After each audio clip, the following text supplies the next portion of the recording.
update on pivotal issues that the LACC is involved. So, Chairperson, I want to welcome you and your delegation to the Ministry of Information. You will have the opportunity to interact with the Executive Chairperson of the LACC after the presentation from the here. I would appreciate for you to kindly direct your questions to the issue that she will speak to. Because she's here, because on our invitation, but she has some other important schedule or engagement to catch up with. I have late disruption in legislature because we had a generator on. I'm sure the appliances are too many, so they try to turn them off to give us the space to carry out the press conference. On yesterday, the president and speaker of the House of Representatives Supreme Court to create the opening of the court for the last term. The president was there, he made a remark. The Chief Justice also made a very important remark.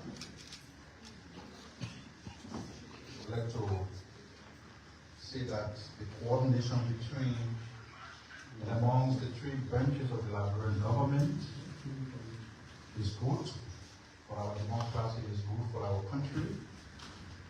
And with the opening of the court for the last term, we anticipate that cases that are before the court will be prioritized, and those cases will be brought to finality. We also want to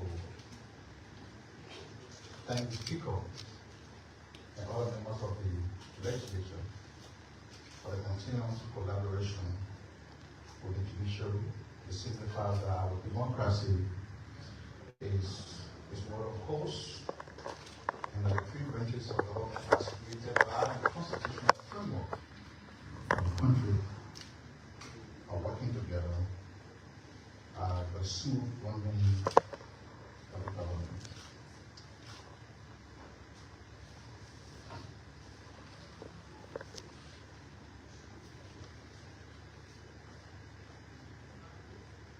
Liberia's permanent representative to the International Maritime Organization, the IMO, Mr. Robert William Quayle, has conveyed to the IMO, and in alignment with all IMO member states, the unequivocal condemnation of attacks on a Liberian flag vessel which violates the fundamental principles of freedom of navigation safeguarded by international law and the law of sea. The Liberian flag vessel, the Arabian Crew, with IMO number 877-122, was struck by June or March 7, 2026, while operating in Saudi Arabian waters.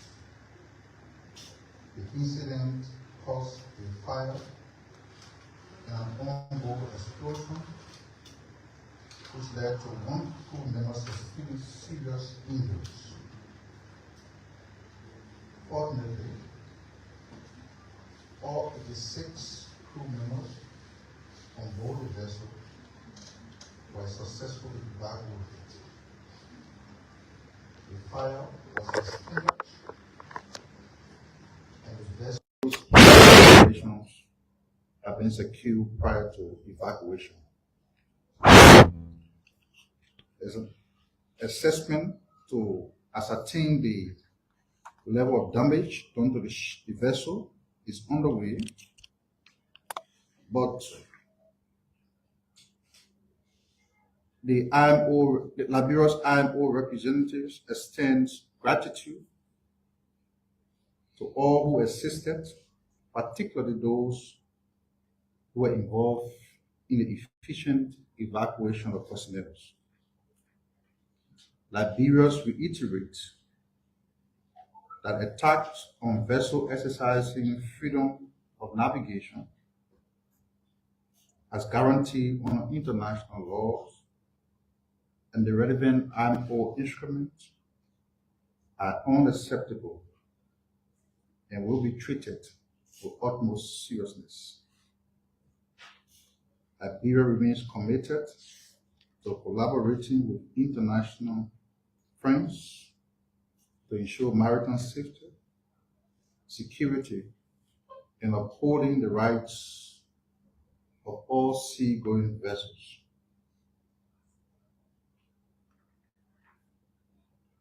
That's the statement we obtained from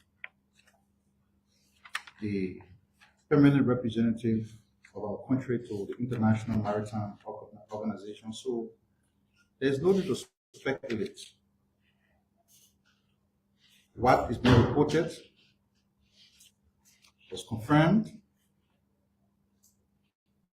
at the section which was held yesterday morning, and as a ministry that communicates for the government of Liberia, we are elevating it, and we're doing so just to encourage the public, the media, to desist from speculating.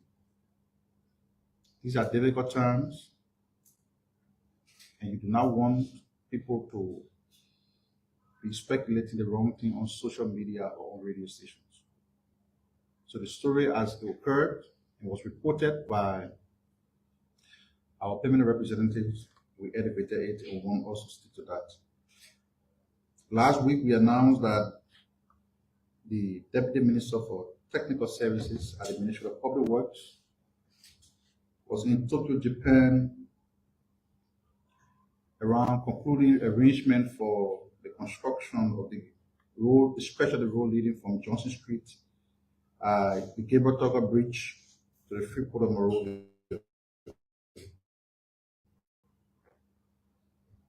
So following the conclusion of that visit, the Ministry of Public Works announces that following a productive week of engagement in Tokyo, engagement with the Japan International Cooperation Agency, JICA, and the IF Japan Engineering Consulting Incorporated, and the Ministry of Public Works have signed a Japanese yen 2.45 billion contract with a group called Da Nippon Construction for the rehabilitation and construction of the dual carriageway Freeport Gabriel Tucker Bridge, which is also an urban arterial corridor. It's 1.9 kilometers. The contractor is expected to be mobilized in May 2026, and civil works will commence in July 2026. The entire work on the corridor of that road will take about 26 months for the implementation.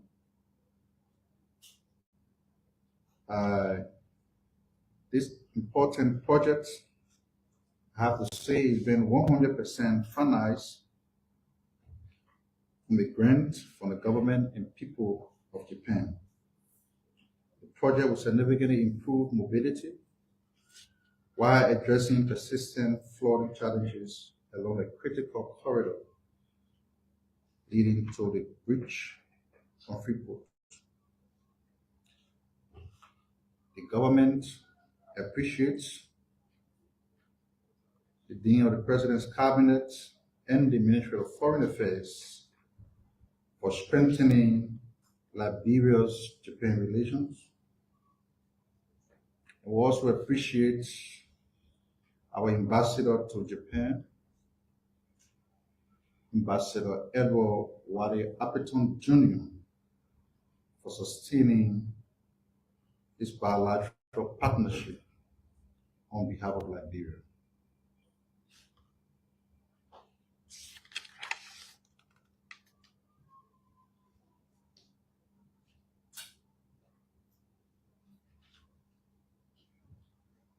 The Ministry of Education, which is the Liberia Commission for UNESCO, is inviting nominations from the Liberian public for the 2026 Felix Ofoe-Boni UNESCO Peace Prize. The Felix Ofoe-Boni UNESCO Peace Prize recognizes individuals, institutions, or organizations that have made significant and sustained contributions to promoting and safeguarding peace. Eligible candidates must demonstrate commitment to human rights, democratic values, international cooperation, dialogue, and the promotion of culture, and the promotion of a culture of peace with a recognized record of impact at the international and national levels.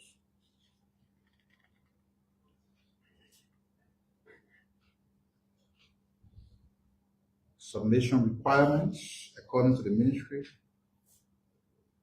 must include a detailed description of the candidate's background and achievement, a summary of relevant work, publications, or supporting documents, a clear explanation of the candidate's contribution to the objective of the prize.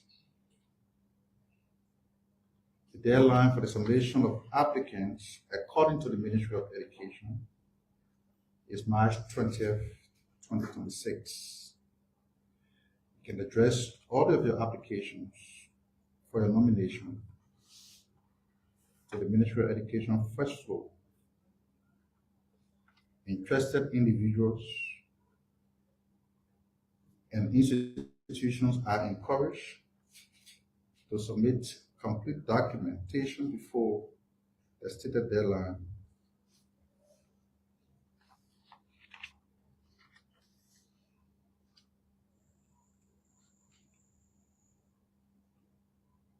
Minister of Gender and Children Protection, Mrs. Wemi Horace Colley, will lead Liberia's delegation to the United Nations Commission on the Status of Women, the 70th section, which is being held at the United Nations headquarters in New York City, the United States. This event is taking place, started yesterday, the 9th of March. It ends on the 19th of March 2026. This year's section brings together representatives of UN member states, UN agency, and the ECOSOC accredited non-governmental organizations, NGO, from across the world to discuss progress and challenges affecting women and girls. The priority theme for this year's event include ensuring and strengthening access to justice for women and girls, which focuses on promoting inclusive and equitable legal system, eliminating justice of various government entities and civil society representatives. The delegation is expected to engage in high-level dialogues, side events, and policy discussions aimed at advancing gender equality and the empowerment of women and girls.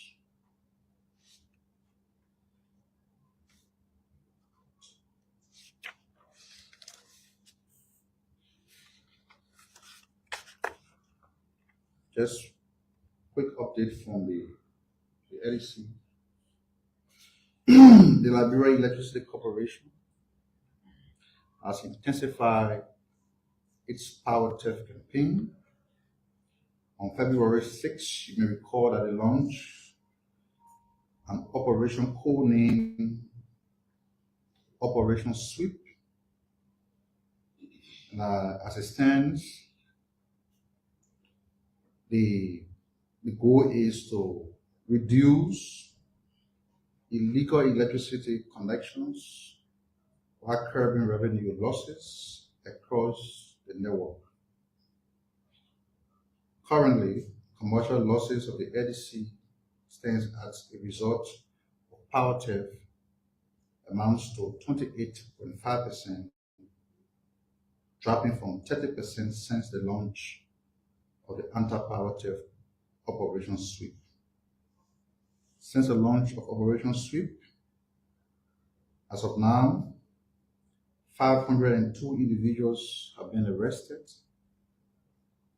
and approximately 5+ megawatts of illegally consumed electricity have been recovered and restored to the national grid.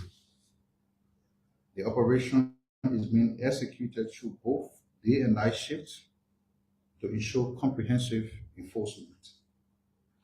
The day shift operation focus on systematic inspection of residential homes and commercial businesses to detect illegal connections. Meter tapping, detect illegal connections, meter tapping, and other forms of unauthorized electricity consumption. Night shift operations primarily target high energy consuming businesses such as entertainment centers, frozen food companies, hotels, and water factories, as well as other locations identified through credible intelligence, particularly those with suspicious consumption patterns. The LACC reiterates that power theft undermines service reliability, deprives the corporation of critical revenue, and exposes community to serious safety hazard. The corporation remains resolute in its mandate to leave no home or business untouched as it works towards ensuring affordable, reliable, and sustainable electricity for all.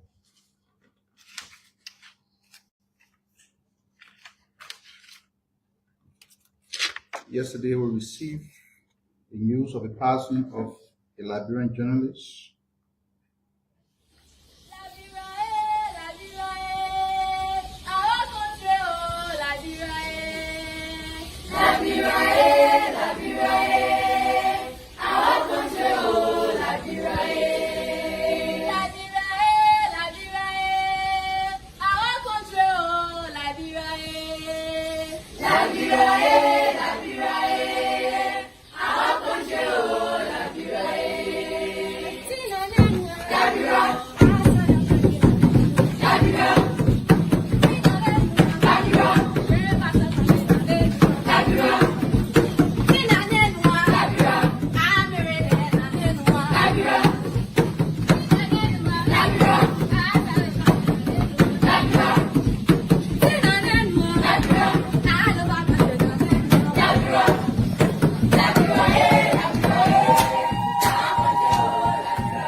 Repeatedly investigate these cases. But the issue of investigation in corruption is not a, what do I call it, 4G, as 4G speed or exercise that we are undertaking. At the LACC, in as much as we are responsible to investigate acts of corruption, we are also responsible to ensure that the rights of an accused person is protected. And so we always will provide due process during our investigation. And in the process of providing due process, we have situations where accused persons come in with their lawyers, and sometimes they ask for extension to go and put or to collate documents to present to investigation. And sometimes we ourselves, when we are investigating, we have situations where, so for example, you will start a case that starts at 10,000, and by the time you start calling witnesses and having pieces of information before you, you will establish that there's a need to go in depth to even start pulling out bank accounts, different information that will help to be able to bring the case to a logical conclusion. The LACC, as we are, as our act states, or as our act is structured, we do not have the authority to subpoena bank records. So we normally will collaborate with the FIA. This is where the institutional or agency collaboration comes in. So I want to go back to the 44 cases that were handled by the commission for the year or for the period January to December 2025. We were able to conclude 29 of these cases involving corruption, misuse of public resources, and the estimated loss, because as our statutory responsibility, in as much as we are reporting these cases, we also have to make the public understand the estimated value of these financial improprieties and how much estimated loss it costs government every time an act of corruption is perpetrated. So for the year 2025, we established that the estimated loss in corruption cases, it's 29 cases that we concluded investigation, it cost government 13 million United States dollars, as well as 17 million Liberian dollars. Imagine these monies were used for the intended purpose, how it will help to the development of Liberia. And this is why we will continue to preach, we will continue to educate, sensitize the public about the ills of corruption and the devastating effect it has to the development of any nation. So while we concluded 29 cases, given our current existing legal structure or court or judicial setting, and given that we have only one court in Montserrat that deal with corruption cases, which is the Criminal Code C. Somebody will ask, but why y'all keep mentioning Criminal Code C? Why don't y'all use other courts in other jurisdiction in Liberia? And that is simply because of the way the law works. Cases are tried in a jurisdiction where the action took place. And when we see that most of our government activities are centralized in Monrovia. And that is why most of the corruption cases are tried in Monrovia. Over the period, we took steps to take cases outside of Monrovia. And I will just go through it. For 2025, we were able to obtain 11 indictments against 11 persons in 6 cases. And I will just go through the cases. We prosecuted the case of the National Oil Company of Liberia, former officials of the company, the Liberia telecommunication authorities, the Liberia Refugee Repatriation and Resettlement Commission. We had a case in Babolu County regarding procurement of yellow machines for the Babolu County. We also prosecuted Bomi County University case, Lofa County University case. Currently, we have an active case of the Financial Intelligence Agency involving former Finance Minister Samuel Twe. The LACC is collaborating with the Justice Ministry to prosecute that particular case. But also in our prosecution efforts, we were able to obtain two convictions, convictions in 3 cases. And it's not as if the LACC does not want to prosecute cases, but let me just backtrack to say that the criminal proceed in Maserado is the only court right now that all of us are dealing with. Is the court the Justice Ministry is dealing with, Asset Recovery Task Force is dealing with, LACC is dealing with, public is dealing with. That court here only 1 jury trial per term of court. And so if you are unlucky to have your case placed on a docket, you will not get your case tried for that term of court. I'm happy. I want to use this opportunity to thank the government of the Republic of Liberia through the Office for the Establishment of the War and Economic Crime Code for the steps and the progress we are making towards the establishment of the National Anti-Corruption Code.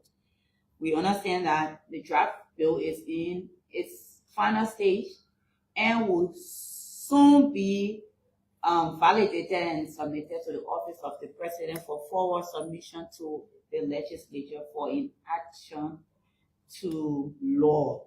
Once that is enacted, we'll have our own LACC specialized court, where when we conclude all of these 29 cases, we can take them strictly to the court, because the court will have specialized judges.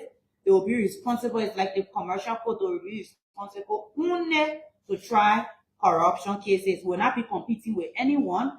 And we expect that those cases will be speedily tried, not only for the government to recover assets, because we cannot recover assets except through final judgment of a court of competent jurisdiction, but it will also serve as a promotion for the government, where we respect the rights of accused person, which is guaranteed under the Constitution, the right to speedy trial.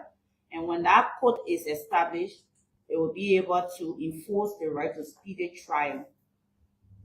So these are the investigative and the prosecution efforts we have made in 2025. We do understand that there's a lot for us to do, given the nature of corruption, and every day we hear new cases. Every day we hear new cases of corruption at the LACC. But we want to use this opportunity to say 2026, we're going to again intensify our efforts. With the structures that we have, we are now looking at going into the rural area. Liberia is not Monrovia.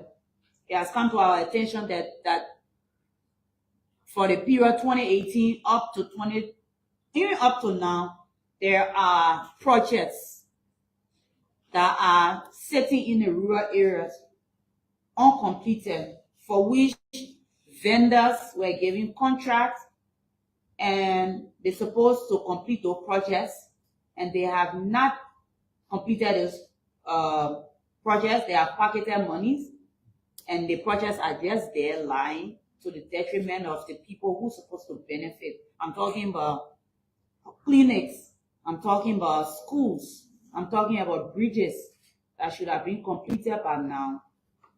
This is where we are concentrating our efforts for 2026.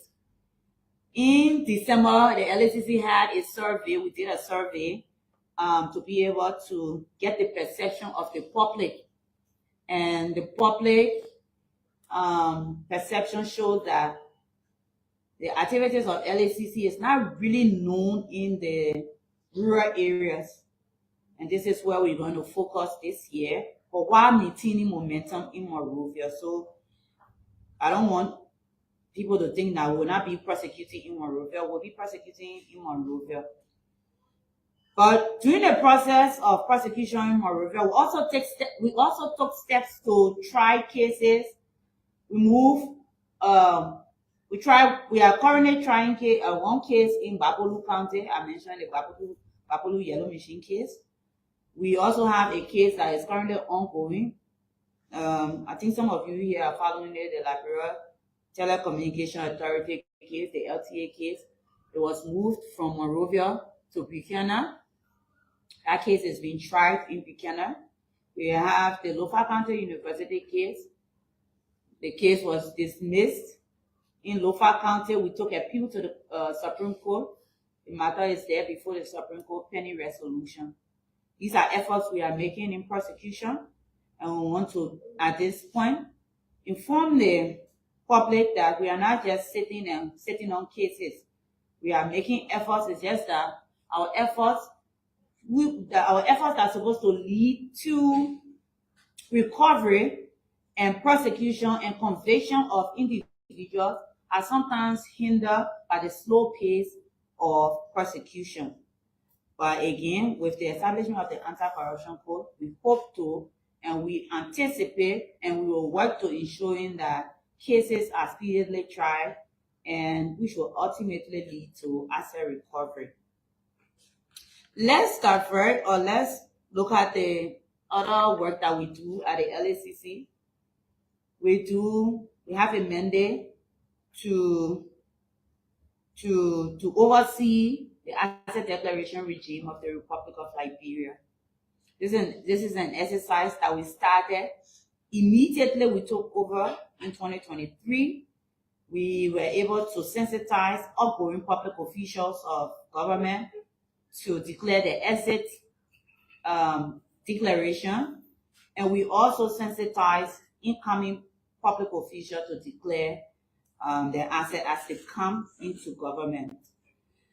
During the exercise, we were able to establish a baseline of 2,812 public officials, basically positions in government, ranging from elected officials to appointed officials to employees of government who take part in procurement, issuance of licenses, making decisions on contracting and tendering.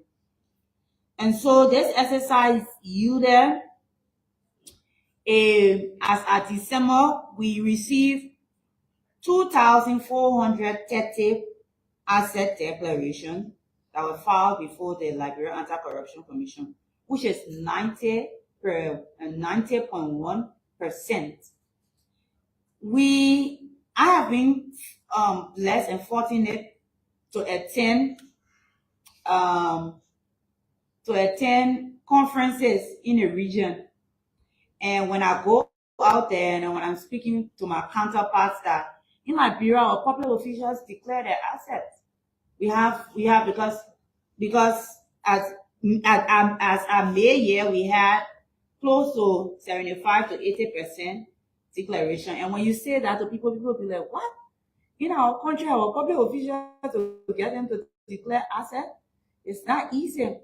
But this also comes with the political will of His Excellency Joseph Yuma Baka, who took up the authority to in February of 2025 to suspend and withhold salaries of public officials for failure to declare their assets. That single action created an avenue where the asset declaration that were received by the Liberia Anti-Corruption Commission doubled. Notwithstanding, our goal is to ensure that we get 100%. As long as we sit at the LACC, we will push this goal. 2026 will see intensified awareness and engagement with public officials to declare assets. What we have started doing now, and I think some of the public officials are watching, we have started writing them personally. Yeah, we wrote them personally because in the letter title carry final reminder for asset declaration. After that exercise, under our law and our asset declaration guidelines, we have to issue the new regulation for 2026. But before we issue that new regulation, we will be publishing public officials, because as I speak to you, even since February 2025, when salaries were withheld, we have some public officials, they swear that they will not declare assets. People sitting on board member, we have come here, we have consistently gone in the press, we have held press conference, we have done awareness exercises, we are going to ministries and agencies and inform them, and we and identify and clarify the positions that are required or that are required to declare assets. But we have some people that just don't care. But we will be publishing a listing and we'll give it to you to be able to disseminate it. We will name and shame, we will hold people accountable. So, another aspect of the work we do at the LACC is prevention awareness. And last year saw efforts from the LACC where we collaborated also with our partners. I want to use this opportunity to thank the United Nations Development Planning, the UNDP, through its Peace Building Fund, for supporting the LACC social accountability volunteer project. Somebody say, well, how can I print it in the home talking? So what does she mean? So the LACC survive on intelligence information to be able to investigate and prosecute cases. And so in the counties, the UNDP was able to sponsor the LACC to pay. We have people in the counties, in different local government agencies and counties that help to send us information. That's why initially you heard I said we have information of a lot of projects that are uncompleted. These are the outcome of the social accountability officers. This year we're also going to intensify planting more of these officers, intelligence officers in ministries and agencies to be able to get real-time information on corruption as they unfold, so that we can also be able to bring it to the public and also take steps to address it. We conducted training for journalists. I think some of you people here benefited from it. We went to Nima, we went to Banka, we went to Grand Parcel. We conducted training for journalists as part of our awareness initiative. We understand that the issue of reporting corruption cases is something that it's not ordinary. You have to understand the issues. You have to understand the nature of the crime. You have to also understand what the law says about these crimes and how to address them. And so more and more this year again, we'll be engaging journalists to hold trainings to be able to help us, all of us, to be able to push the narrative out there in a positive manner that will ease the tension, or that will ease the anxiety of the public when it comes to the efforts that the government is making in the fight against corruption. The journalists, you don't know the power you hold. I always say that most of the time, in fact, 100% of the time when we get intelligence in the media, 100% it's something that actually occurs. And most of the time we rely on the media to be able to initiate the case and then start investigation. So we want to again acknowledge this partnership, but also use the platform, my people. Whatever we put out there as media institutions will determine how the world out there perceive our countries. You think we don't have countries out there that have problems? We do have problems. But people always, I'm not saying be biased or do not report what is actually happening, but we say report balanced information. We want to thank you so far for the work you have been doing. You people have been doing, some of you people have been doing a good job, I must admit. and I want to say thank you. But here's some of our men here in our Eastern, but we'll continue the engagement. We'll work with you to be able to train you people in the reporting when it comes to corruption and the activities of the LACC. For our education and preventive initiative for 2025, we were also able to, because last year, international anti-corruption activities focused on the youth. We believe that as a nation, as a people, when we begin to sensitize the youth, we will be able to make impact. And so we collaborated with the Ministry of Education, and we were able to generate a textbook for primary education, particularly 3rd to 4th grade. That textbook was launched at the International Anti-Corruption Day celebration in December.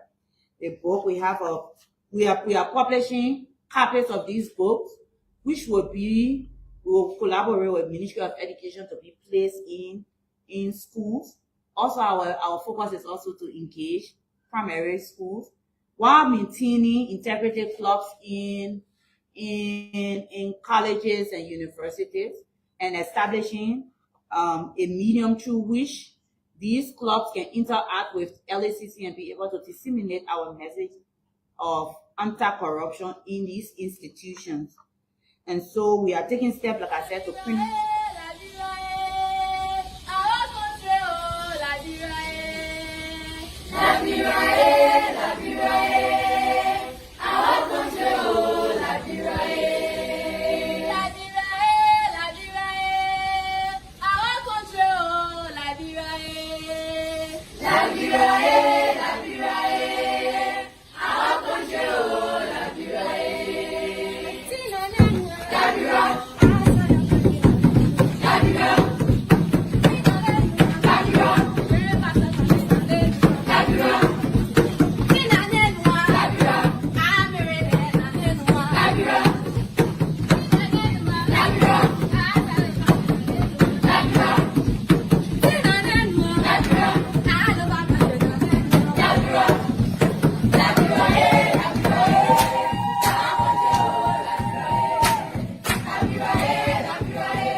La fille vient